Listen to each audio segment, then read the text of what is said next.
O Cabral Pinto, portanto, afirma com grande disponibilidade que o Sócrates, de facto, derrubou completamente todos os obstáculos, todos os dogmas que impediam, digamos, o livre exercício da liberdade para seguir as suas próprias necessidades. Mas a verdade é que eu, lendo, por exemplo, a Apologia de Sócrates, que é um dos diálogos que mantém uma certa fidelidade àquilo que o Cabral Pinto chama a genuinidade do Sócrates, e em muitos momentos, digamos, do diálogo, o Sócrates não dispensa a sua crença nos deuses. Ele continua fiel à necessidade de acreditar em Deus, como a necessidade de ter uma alma, de ter um... E, portanto, eu não sei até que ponto é que a interpretação que tu fazes respeita realmente aquilo que foi a posição que o Sócrates admitiu. Na Apologia. Sim. Na Apologia ele nega, ele tem uma posição claramente materialista, né? Claramente materialista, de Anaxágoras, Arquelau, mas essa posição materialista ele tenta, digamos, de certa forma, não negá-la em termos de defesa perante um julgamento, dizendo que isso são problemáticas que ele já deixou, já não se interessa por elas, porque neste momento ele digamos, faz uma referência provavelmente irónica a uma consulta ao oráculo de Delfos, segundo o qual ele seria a pessoa mais sábia de Atenas, e então anda, digamos, a tentar desmentir esse oráculo, né? Perguntando a todas as pessoas que são sábias, digamos, o que é que eles pensam efetivamente daquilo que julgam saber. E em todos os casos ele chega à conclusão de que eles não sabem o que julgam saber, não é? E conclui que ele afinal é o mais sábio de todos, e o oráculo tem razão, porque ele sabe que não sabe, não é? Que ele não é possível dizer o que é o pio, o que é o justo, Porquê? Porque o justo, o pio, o bom, o mau, só se definem em situações concretas. Portanto, ele, na Apologia, Mas continua a acreditar que há deuses. Os deuses continuam... Ele continua a afirmar a identidade dos deuses. Na Apologia. Na Apologia. Eu, por acaso, não trouxe, mas... Tem, até que já veio. Mas está lá.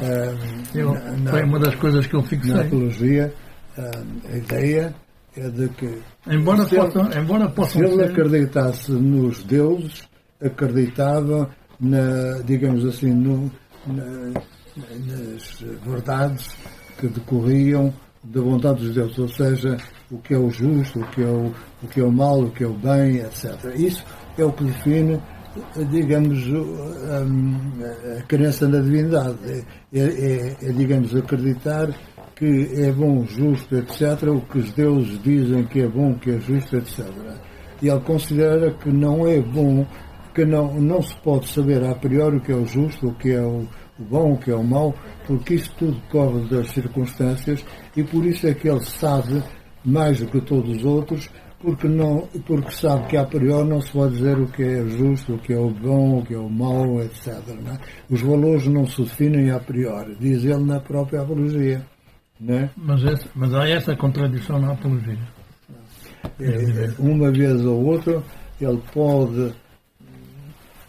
Por exemplo, quando em alguns diálogos ele fala, alguns dizem que há certas leis que são leis divinas, ele não contesta porque, por alguém chamar que são leis divinas as leis naturais. Mas as leis naturais são, digamos, inatacáveis, são leis às quais o homem não pode fugir, porque são leis da natureza, etc. Não são leis morais, daí o convencionalismo dele. Há leis convencionais às quais o homem pode fugir e há leis naturais às quais o homem não pode fugir, né? Mas nunca Sócrates faz decorrer da existência deles os conceitos de moral, os conceitos de bem, e os conceitos de justiça, etc, etc, não é? É diferente do âmbito que estavam agora a discutir. O livro anterior, Sócrates, um filósofo bastardo, não é? Que eu também tenho acesso à segunda edição, julgava que até era igual, mas é interessante. E também nunca o li, mas li uma parte e hoje revi a primeira página. E uma das coisas que eu achei interessante, logo na primeira página, era o fazer-se uma coisa que muitas vezes os filósofos não fazem, os pensadores de filosofia não fazem, que é, falam das ideias, portanto, fazem uma crítica das ideias, mas não as relacionam com o tempo, com a sociedade, com a política, com todas essas coisas, não é?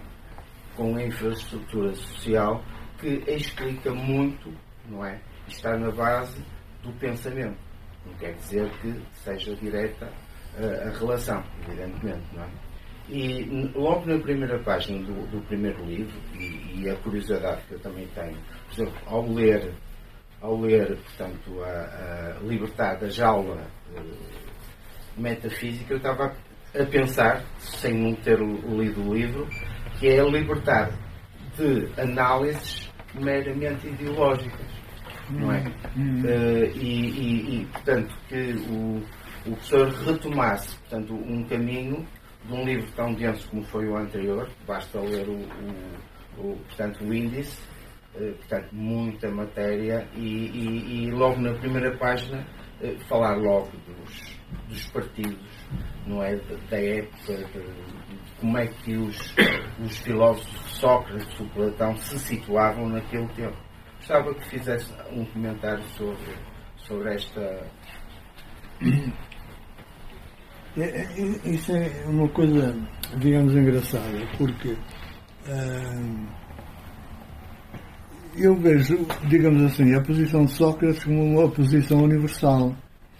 É uma posição universal porque, digamos, o desmentido da metafísica é um desmentido que não tem fim, quer dizer, que é contínuo, porque em todas as sociedades a ordem social, né, que é sempre uma ordem de dominação, quer se queira, quer não, por mais que a gente julgue que as sociedades são livres, que são democráticas, etc., né, em todas as sociedades elas, digamos, baseiam-se ou digamos, legitimam-se na crença de certos mitos, de certos dogmas, etc. Para mim, Sócrates é universal e por isso é que eu chamo até ao nosso tempo, né? E por isso é que eu digo que é preciso libertá-lo a ele e a outros filósofos da jaula metafísica, porque para ele o que é importante é que os homens possam decidir livremente, não é, aquilo que interessa para o desenvolvimento humano. Não é? Quer dizer, o desenvolvimento humano está muitas vezes bloqueado por causa dessas crenças. Por exemplo, hoje estamos em guerra, né? A humanidade está-se a destruir, né? Há guerras por todo o lado. E porquê é que essas guerras se fazem? Evidentemente que é por interesses económicos, mas infelizmente os soldados lutam por interesses económicos que eles não conhecem ou de que não beneficiam, não é? Quer dizer, não são capazes de fazer um juízo crítico sobre as razões da sua participação e do seu sacrifício. porque não há nada mais terrível ver homens a serem mobilizados para morrer, porque sabem que vão morrer, sem, digamos, saber porquê. E o que eu retiro de Sócrates é exatamente isso, que se os homens pudessem libertar-se dos mitos, do mito da autoridade, digamos assim, dos mitos quer sociais, que é a autoridade, por exemplo, a autoridade, que é dos mitos religiosos, né? Dos mitos religiosos, Deus quer que, etc. Se as sociedades funcionassem sem esses constrangimentos, necessariamente não haveria essas guerras. Essas guerras são consequência disso tudo, né?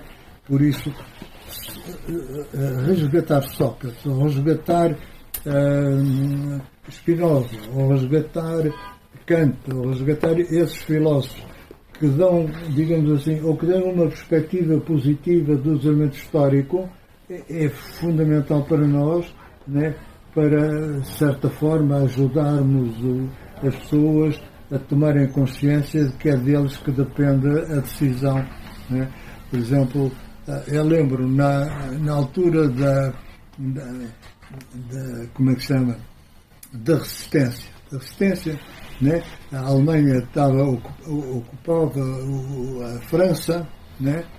Havia um movimento de resistência contra a Alemanha nazi, né? E perguntavam a Sócrates, ou era Sócrates, Sartre, que dizia que o homem nunca é tão livre como está na cadeia, porque está na cadeia, está com a consciência de que está ali por efeito de uma resistência, de uma não aceitação do estado de coisas, né? Do estado de coisas. Ou seja, há, digamos assim, muitas situações desse género, quer dizer, isto é, se fosse dado aos homens que lutam a capacidade de decidir segundo o interesse deles, né? O interesse deles, que é o interesse humano, e por isso o interesse geral, né? Em vez de estarem a decidir porque vem uma ordem de serviço a dizer tu vais para a tropa e tens que lutar, porque se não lutares és um desertor, se fores desertor és morto, porque traíste a tua pátria e por aí fora. Isto são, digamos, afirmações ou são juízos que condicionam a decisão dos homens, nesse caso, digamos assim, dos soldados. Eles não têm coragem para decidir contra. No tempo da guerra colonial havia os desertores, né? Mas era preciso ter muita coragem para desertar, porque um desertor era aquele que tomava consciência de que não queria participar na guerra, né? Nesse aspecto, por exemplo, a Arendt diz algumas coisas interessantes, quer dizer, eu não gosto muito da Hannah Arendt, devo dizer, mas diz coisas muito interessantes, que, por exemplo, que esta coisa do 2 em 1, que é digamos, uma, como é que devemos chamar isso? Não digo uma fantasia, é um artifício intelectual dela, né? Mas ela explicava que os judeus, ou aqueles que eram contra o antissemitismo, não recusavam-se a combater os semitas, né? Por uma questão de consciência, não por razões religiosas ou por razões morais, por razões da sua própria consciência, né? Preferiam morrer a estar a lutar por uma causa injusta, né? Isso, de facto, é o que eu retiro de filósofos como Sócrates. Estar a estudar Sócrates hoje parece um absurdo, parece um anacronismo. Não é? Estar a estudar Sócrates é um homem do século V e tal. Mas a gente pode trazê-lo para o nosso tempo e verificar que ele nos diz que se os homens se libertarem dos constrangimentos que impedem as decisões racionais, que os homens puderem pensar por si mesmos, digamos, e não ficarem submetidos a preconceitos, né? Aqueles preconceitos, aqueles juízos prévios que, digamos, em função dos quais os homens tomam as suas decisões, ou tomam as decisões, é possível ir melhorando de facto a humanidade. Não é muito possível, quer dizer, só com muito otimismo é que a gente pensa que a filosofia ajuda a libertar os homens desses preconceitos mas de qualquer forma o nosso papel de historiadores da filosofia ou de filósofos é esse, né? Como os poetas têm a sua função também, né? Não acreditam muito na eficácia do seu trabalho, mas é o trabalho que têm que fazer. Obrigado.